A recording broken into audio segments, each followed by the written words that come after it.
Καλώς ήρθατε. Σε αυτή την ανάλυση θα μιλήσουμε για ένα από τα πιο θεμελιώδη εργαλεία του προγραμματισμού. Και αυτό δεν είναι άλλο από τον βρόχο for. Λοιπόν, ας ξεκινήσουμε με κάτι που σίγουρα είναι γνώριμο σε πολλούς. Αυτή η αίσθηση της ατελείωτης επανάληψης. Το να κάνεις το ίδιο πράγμα ξανά και ξανά και ξανά. Στο προγραμματισμό αυτό είναι μεγάλο πρόβλημα. Ορίστε λοιπόν η διαδρομή μας για σήμερα. Θα ξεκινήσουμε από το γιατί, δηλαδή το πρόβλημα. Και σιγά σιγά, βήμα-βήμα, θα φτάσουμε στο πώς ακριβώς λειτουργούν όλα αυτά. Πάμε λοιπόν να μπούμε κατευθείαν στο ζουμί, το πρόβλημα της επανάληψης. Ας φανταστούμε λίγο το εξής. Έχουμε μια δουλειά που πρέπει να γίνει, όχι μία, όχι δύο, αλλά εκατοντάδες φορές. Πώς θα αντιμετωπίζει κανείς αυτό? Γιατί, ξέρετε, στον κόσμο του κώδικα, το να γράφεις την ίδια εντολή ξανά και ξανά, δεν είναι απλά βαρετό. Είναι καταστροφικό. Είναι αναποτελεσματικό και το χειρότερο είναι μια συνταγή για λάθη. Ευτυχώς όμως υπάρχει λύση. Και είναι πολύ κομψή. Και κάπου εδώ μπαίνει στο παιχνίδι ο πρωταγωνίστης μας, ο βρόχος. Ένα απλό αλλά πανίσχυρο εργαλείο που έρχεται να δώσει οριστική λύση στο πρόβλημα της επανάληψης. Τι είναι λοιπόν ένας βρόχος? Στην πιο απλή του μορφή είναι σαν να δίνεις μια οδηγία στον υπολογιστή και να του λες «Κοίτα, αυτή εδώ την εντολή θέλω να την κάνεις 10 φορές». Δηλώνεις κάτι μία φορά και αυτό εκτελείται όσες φορές χρειάζεται. Τόσο απλά. Τώρα, υπάρχουν δύο βασικές κατηγορίες βρόχων. Από τη μία έχουμε τους προκαθορισμένους, όπου ξέρουμε από πριν πόσες επαναλήψεις θέλουμε. Κάντο 5 φορές. Τελεία.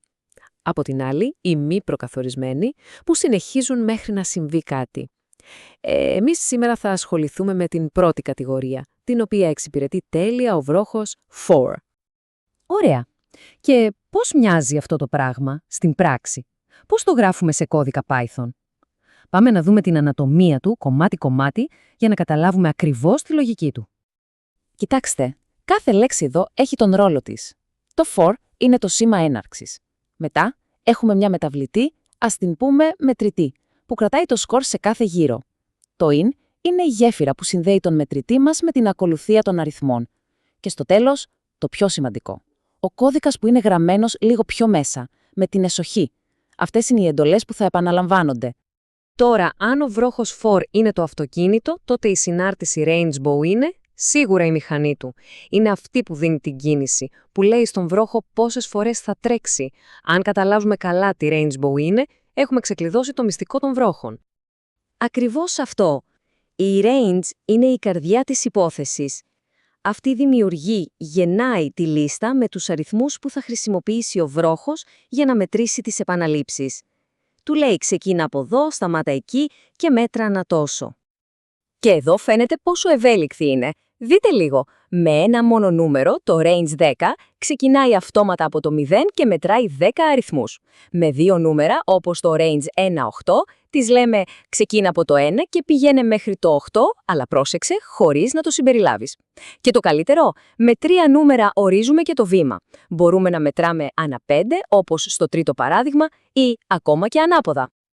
Εντάξει, αρκετή θεωρία, πάμε να το δούμε στην πράξη γιατί εκεί φαίνονται όλα. Έχουμε δύο πολύ χαρακτηριστικά παραδείγματα.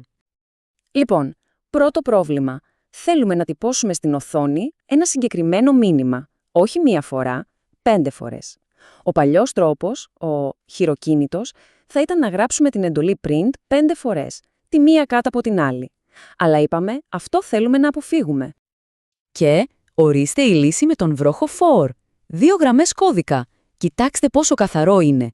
Η πρώτη γραμμή, το for μετρήτης in range 5, είναι η εντολή. Λέει απλά, ό,τι ακολουθεί, κάν το 5 φορές.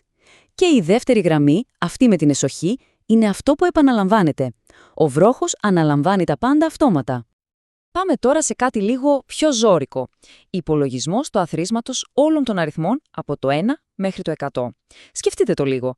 1, συν 2, συν 3, συν 4 και πάει λέγοντας. Μέχρι το 100. Με το χέρι αδύνατον. Θα έπαιρνε όλα και σίγουρα θα γινόταν κάποιο λάθος. Και εδώ έρχεται πάλι ο βρόχος να μας σώσει. Πώς δουλεύει? Πολύ απλά. Πρώτα, φτιάχνουμε έναν κουμπαρά, μια μεταβλητή sum, που ξεκινάει από το 0. Μετά, στείνουμε έναν βρόχο που μετράει από το 1 μέχρι και το 100.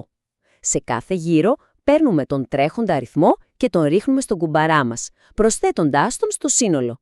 Και όταν ο βρόχος τελειώσει τη δουλειά του, μετά από 100 επαναλήξεις, απλά τυπώνουμε ό,τι έχει μέσα ο κουμπαράς. Και ιδού το μαγικό νούμερο, 50-50. Ο υπολογιστής έκανε 100 προσθέσεις σχεδόν ακαριέα, κάτι που σε εμάς θα έπαιρνε ποιος ξέρει πόση ώρα. Λοιπόν, φτάνοντας προς το τέλος, ας κάνουμε μια σύνοψη. Τι κρατάμε από όλο αυτό? Τι δύναμη μας δίνει αυτό το εργαλείο, ο βρόχος FOR? Τα βασικά που πρέπει να θυμόμαστε είναι αυτά. Ο βρόχος FOR είναι ο καλύτερος φίλος μας όταν θέλουμε να αυτοματοποιήσουμε κάτι και ξέρουμε ακριβώς πόσες φορές πρέπει να γίνει. Η range είναι αυτή που κάνει τη βρώμικη δουλειά του μετρήματος. Και το αποτέλεσμα, κώδικας που είναι πιο σύντομος, πιο ευανάγνωστος και με πολύ λιγότερα λάθη. Αυτό μας αφήνει ελεύθερους να ασχοληθούμε με τα πραγματικά δύσκολα προβλήματα. Και κάπου εδώ η ανάλυση κλείνει με μια ερώτηση για σκέψη. Τώρα που είδαμε τη μαγεία της αυτοματοποίησης, τι θα μπορούσε να αυτοματοποιηθεί? Ποιες επαναλαμβανόμενες βαρετές δουλειές θα μπορούσαν να γίνουν απλούστερες με έναν βρόχο? Η απάντηση είναι σχεδόν τα πάντα. Οι δυνατότητες είναι πραγματικά ατελείωτες.